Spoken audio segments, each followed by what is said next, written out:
If you are an NBA fan, you should know who this is, and who this is. Amar'e Stoudemire was a successful NBA player for 14 seasons and was one half of Mike D'Antoni's up-tempo, pick-and-roll heavy spread offense that evolved to become the most popular offensive style in the NBA today.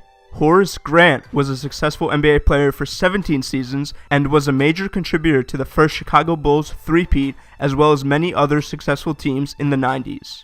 Kareem Abdul-Jabbar was an all-time great NBA player for 20 seasons, winning many awards and holding many records to this day.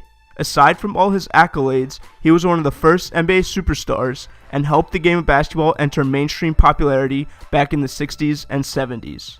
All three of these players have a characteristic about them that made them more iconic and recognizable to the average NBA fan. If it isn't obvious already, it's the fact that they all wore some type of eyewear when they played.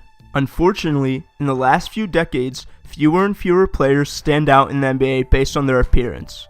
Sure, you have players who put up great stats and talk shit on social media, but if you watch a game on TV, it's not always easy to pick out who is who on the court. Some players might have unique hair or neon shoes, but for the most part, everyone just wears the same basic team uniforms without any flair to make themselves recognizable. I personally feel like in an age of personal brands, NBA athletes aren't doing enough to build their own brands, and one of the ways that they can do that is by wearing goggles and eyewear in-game. It's better for the league as a whole when someone's girlfriend sits down and says, "Oh my god, I know that guy with glasses, it's Otto Porter Jr." instead of asking her boyfriend, "What's that guy's name?" Nowadays, the only time you really see a player wearing goggles in-game is when they have some type of weird eye injury. Sometimes they get corneal abrasions from getting poked in the eye, sometimes they don't want to put their contacts in for the game, or sometimes they're enjoying NBA life too much and get an eye infection from being around Instagram booty a little too long.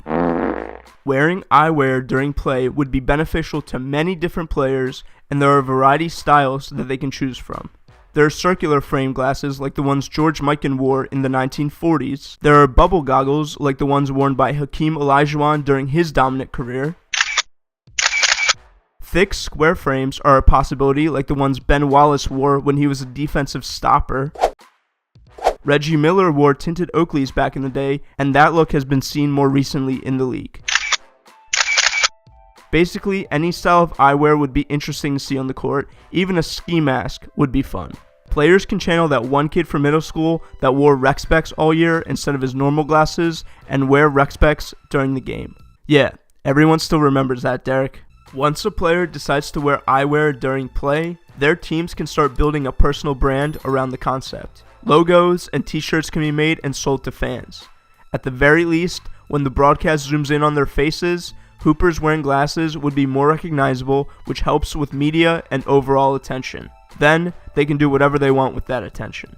Remember a few years back when we had players with no visual disability wearing glasses as a fashion statement, but now they're too afraid to wear cool looking and unique goggles in-game. Just like those glasses, the ones in-game don't necessarily need to have glass in them. There's so many options that are available in terms of eyewear that I don't understand why more players don't wear them. There are eyewear styles that I didn't even mention in this video that can be used, or new designs that can be created by fashion designers or the players themselves. Moral of the story? Fuck contacts.